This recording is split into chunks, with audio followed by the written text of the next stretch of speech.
If you open Google and type best cities to live in the UK, London almost always comes out on top. A global financial centre, a cultural capital, the heart of modern Britain. But that was the London of the wealthy, of tourists who only saw the city through the rose-tinted glasses of double-decker buses. In reality, beneath that glamorous facade lies shocking chaos. There's another London where safety is a luxury and every street corner hides a nightmare that the authorities always want to keep off the front pages to protect the national image. That chaos doesn't lie in unfinished constructions, but in the underworlds operating right in broad daylight.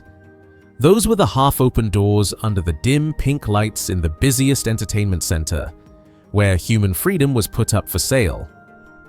These are iconic shopping streets where black money and illegal activities blend into the crowded masses to the point where you have to close your eyes to keep ignoring it. We continue to sing the praises of London as a symbol of ultimate civilization, yet deliberately turn a blind eye to the decay that is silently gnawing at this city from its very core. Prepare to enter the darkest corners, where London is no longer a place to live, but a place to survive. At the heart of the glamour, where the neon lights of the West End never dim, Soho emerges as a lavish feast for those with time and money to spare. But pause for a moment in front of the iconic red telephone booths of London. Don't rush in to take a commemorative photo, because inside, it's plastered with colorful business cards bearing code names like French lessons or therapeutic massage. That's not an invitation to study. It's flyers from a criminal ecosystem operating right under the nose of the civilized capital. From those telephone booths, your gaze will be drawn to wooden doors so narrow that only one person can pass through, nestled humbly between a luxury bakery and a high-end fashion boutique. Behind those nameless doors lies the era of walk-ups. They call it a distinctive cultural trait, but in reality, it's a factory powered by the relentless ringing of doorbells. The hazy pink signs with the words "Model Upstairs" don't invite you to a fashion show at all. It's the code for an exchange system where human dignity is valued by the hour. The chaos here isn't in the noise, but in the terrifying silence of thousands of people imprisoned in cages less than 2 square meters wide, directly above the heads of guests sipping $1,000 cocktails in style. Do you think they're there voluntarily? Don't be so naive. In the maze of rooms separated by damp plywood, there are uninvited guests from all over the world. They were lured by the promise of an English dream, only to realize they were just cogs in a production line, becoming commodities themselves, confiscated passports, sky-high debts, and workdays with dozens of customers served each day. The concept of human has completely disappeared here, leaving only revenue figures submitted to anonymous bosses who control the network of eyes and ears from roadside bars or kebab shops. What's the most ironic thing? It is the complicity of darkness. Those who enter those narrow doors could be anyone, from a curious tourist to elegant gentlemen just stepping out of the Parliament building. This system cannot exist without the blind eye of a management apparatus that prefers counting tax money to counting emotional scars. They're renovating Soho, repainting the walls, but deliberately forgetting to rescue the souls gasping for breath behind them. Residents here still say, in Soho, neon lights aren't meant to illuminate the streets, but to blind those who accidentally see the truth. Are we living in a progressive society? Or have we simply learned how to sugarcoat the scary truth? Have you ever wondered what percentage of London's prosperity is built on the suppressed sighs behind those old brick walls? If you feel these pink hues are starting to fade into the grayness of reality, subscribe to continue peeling back the next layers of this city's masks with me, because if Soho is where people secretly sell their souls under dim lights, then right outside, under the bright sunshine of shopping avenues, another kind of chaos is waiting to strip you bare in the blink of an eye. Leaving the narrow alleys of Soho, you step out onto Oxford Street, dubbed the busiest shopping paradise in Europe.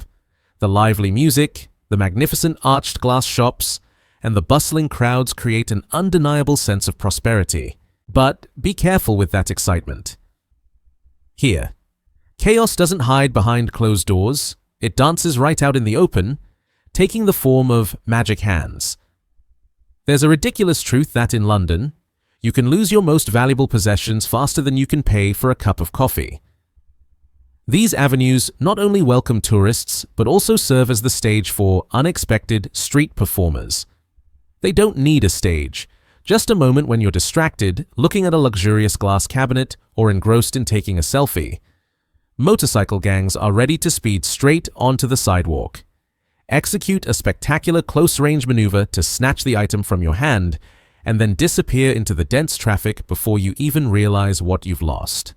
According to security reports, the rate of pickpocketing in the Westminster area is sometimes many times higher than the national average, making it a security gray zone where anyone can become a target.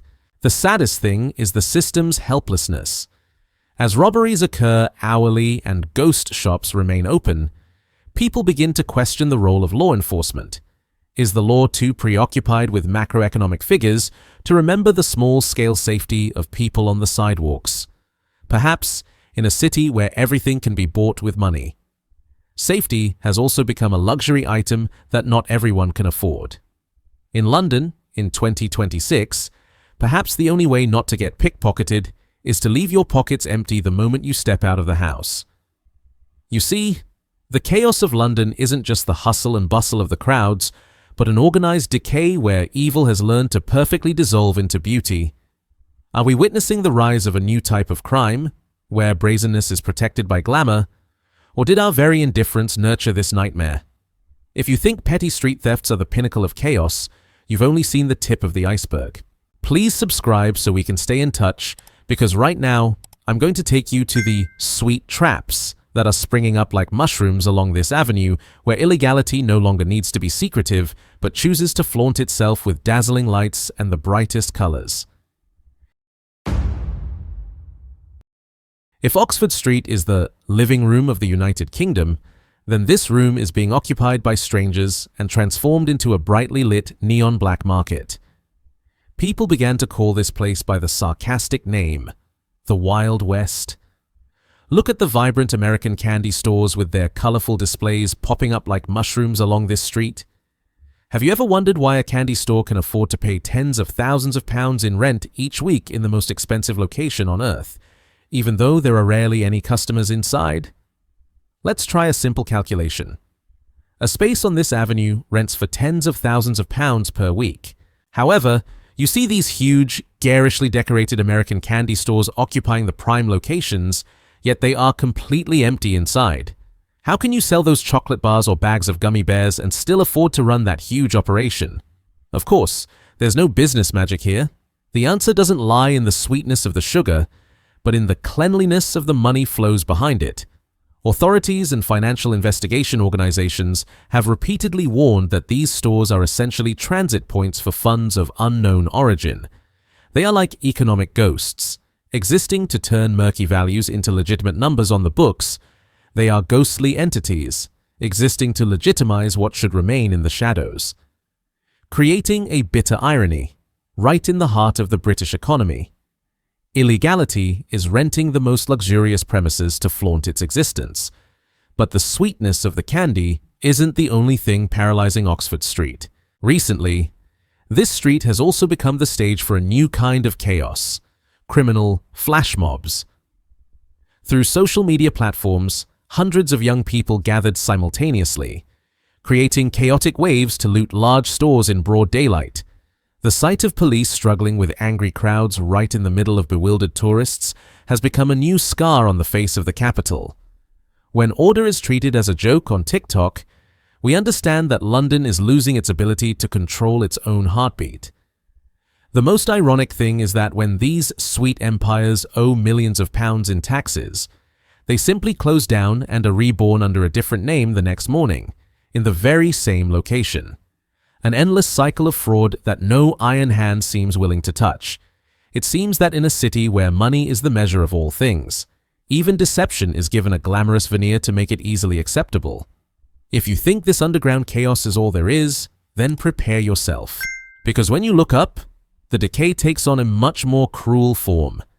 Please subscribe so we can stay in touch before we enter the towering glass skyscrapers, where the glitz and glamour are hiding modern slums suspended in the air.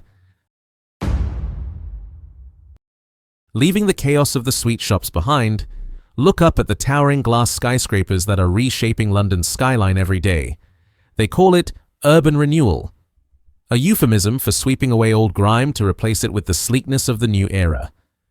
But if you look closely into the cracks of those trillion-dollar concrete blocks, you'll see a brutal human chaos. Slums in the sky. In London, hierarchy isn't just about account balances, it's evident in the architecture itself. There's a bitter reality unfolding. Luxury apartment projects are springing up right on the foundations of old apartment complexes, but the original residents there, the working-class people, are being pushed into dark, cramped corners. Can you believe it? In the very same building, the wealthy use the grand main entrance, while those in social housing are forced to use a separate entrance in a hidden corner, which the British media calls the doors for the poor. A medieval class division perfectly disguised under a veneer of modern architecture.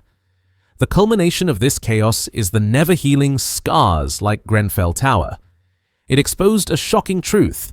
While the upper class was protected by state-of-the-art safety standards, less fortunate families were trapped in towers covered with cheap, flammable materials simply to save costs for the contractors. The chaos here is not an accident. It is the consequence of a system that values profit over human life. When gleaming glass buildings cast their reflections onto pitch-black, moldy apartments and broken heating systems right next door, you'll understand that London civilization is sometimes as fragile as a coat of paint. People are busy building dreams in the sky, but are inadvertently creating floating human traps. A city where the right to safety depends on how much you spend on your postal code is no longer progress. It's a well-planned nightmare. In London, the distance between heaven and hell is sometimes only separated by a layer of wallpaper. Is this the price of progress? Or are we inadvertently building a society where the vulnerable become invisible even amidst the dazzling glass towers? What do you think about luxury and misery coexisting under the same roof but never seeing each other? The chaos of high-rise slums is an ethical problem that London is still struggling to solve. But there's an even crazier paradox existing right in the city centre, places where luxury reaches its peak, but vitality has completely disappeared. Please click subscribe so we don't lose touch. Because right now, I'm going to take you to the ghost cities of the super rich, where multi-million-dollar mansions are decaying in luxurious silence. If you want to see the chaos of London compressed to the point of explosion, step onto the tube during rush hour. Here, the civility of the British is tested by a harsh reality. Millions of people are crammed into hot, oxygen-deprived metal tubes built since the Victorian era. In 2026, the chaos is not just about delays or strikes, it is a psychological fracture. In the stifling heat underground, where temperatures sometimes exceed safe limits for animals, human patience becomes more fragile than ever. A light, accidental touch, a lingering gaze, or simply the breath of a stranger too close can ignite fierce arguments or spontaneous violence. We are living in a city where moving from point A to point B has become a struggle for survival. The trickle of investment in infrastructure while the population skyrockets has turned public spaces into a gigantic pressure cooker.